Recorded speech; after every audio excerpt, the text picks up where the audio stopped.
Bernie Sanders and his campaign have made some moves to convince superdelegates that perhaps they should consider supporting him for the presidency as opposed to Hillary Clinton, even if she ends up with more pledged delegates, particularly because he's currently and has been for months whooping Hillary Clinton when it comes to general election matchup polls against Donald Trump.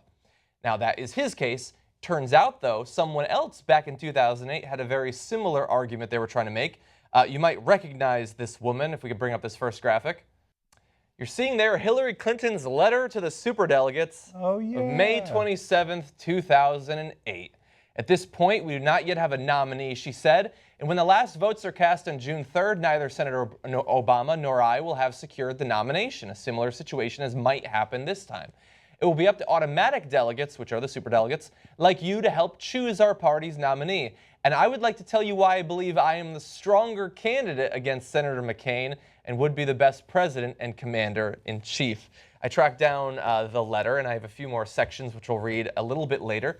Obviously, there are some differences between today and then in terms of who has the lead and the popular vote and that sort of thing. But she was laying out the philosophical argument that it really should matter who is currently doing better in the polls, who will make the better candidate. And that is what she was trying to get them to flip over to support her at that point. Because at this point, there had already been a mass migration from her originally to supporting Senator Obama. So I disagree with Hillary Clinton and Bernie Sanders on this.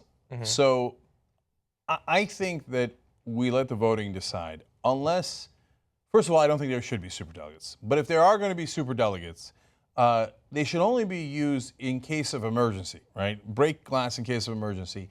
And that has to be something extraordinary. Not, hey, the other person won more votes and more states and more pledged delegates than I did, but vote for me anyway because I'd be the better candidate. Now, today, does Bernie Sanders have a great case to make that he'd be the better candidate?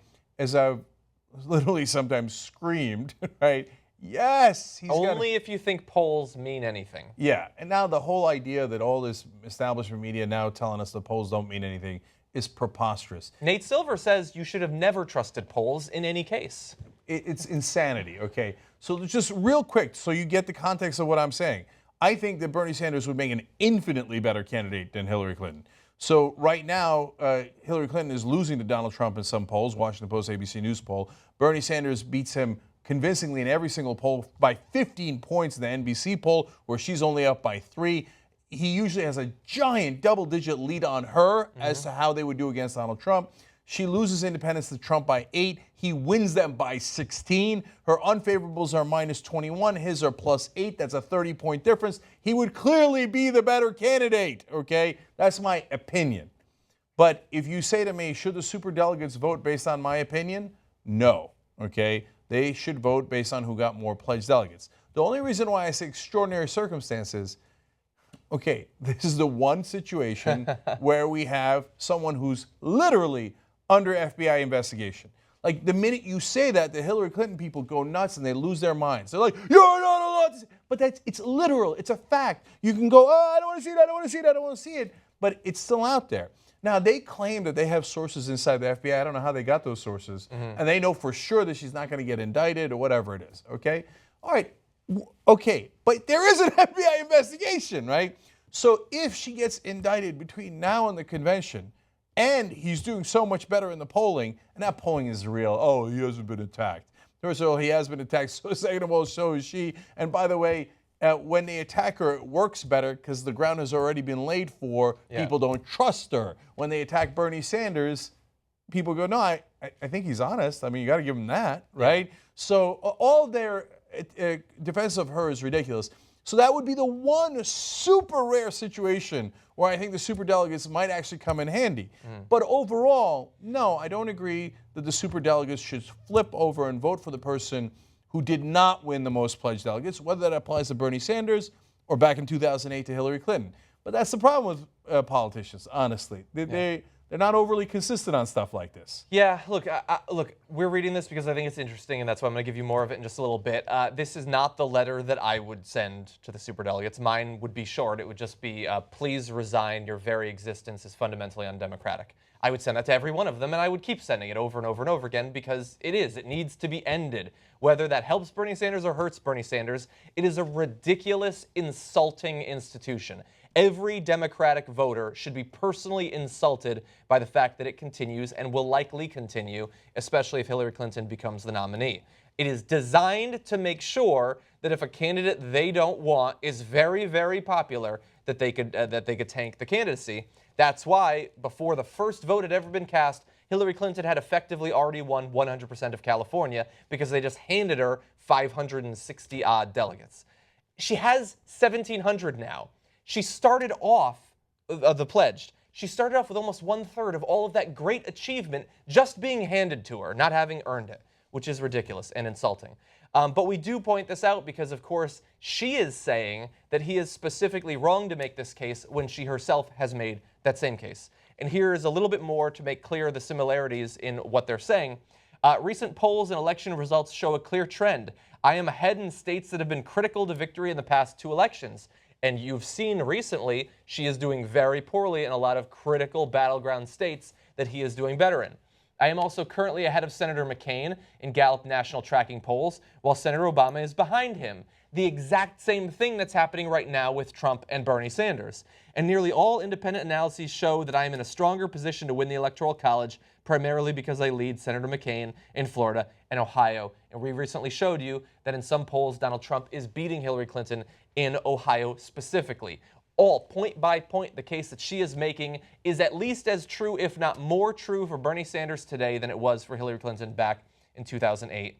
And then finally, I do like this because it gets to the unity division.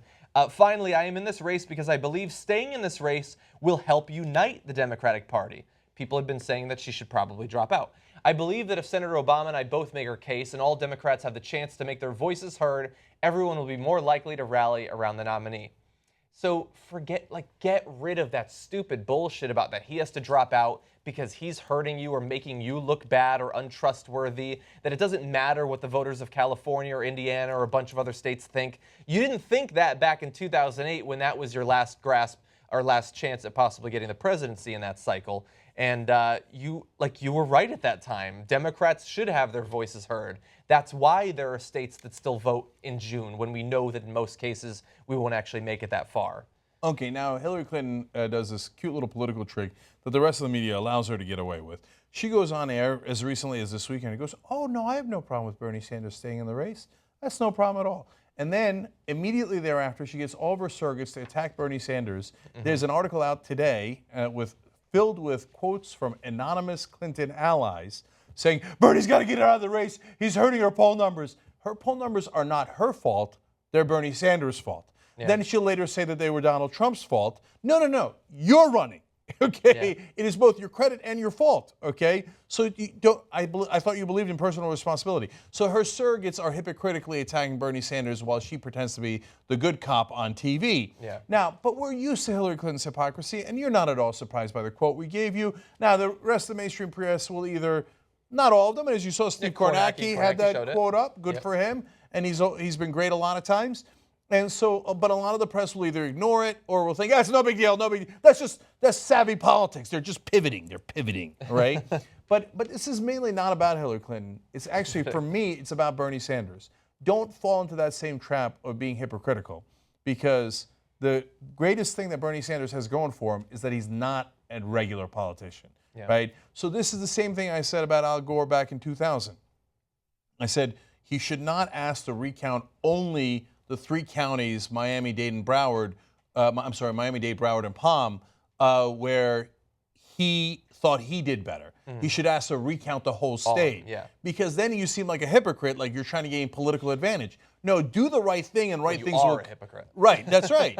And do the right thing and right things will come to you, right? He should. And it turns out if the Supreme Court hadn't blocked it and they had recounted all of Florida by every single way they counted, he would have won Florida and he would have won the presidency. By the way, and the twist there was, the only way that Al Gore would have lost the Florida recount is if they had only recounted the 3 counties that he wanted.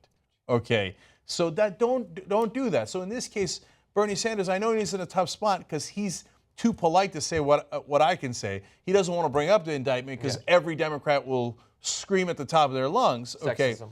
whatever it is that they charge him with. Bernie the reality is, I think he should stick around to see if the FBI concludes their investigation before the general election. If they conclude it during the general election, that's a disaster. Disaster.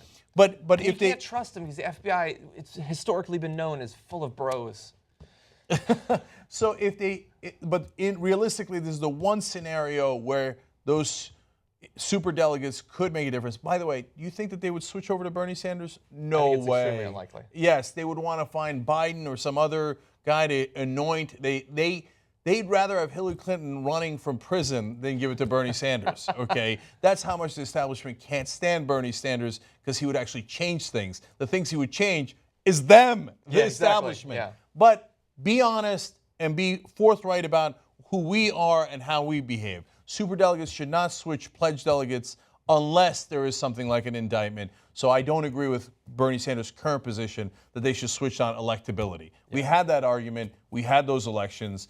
We're about to finish them on June 7th. You win those, and that's how you win that argument.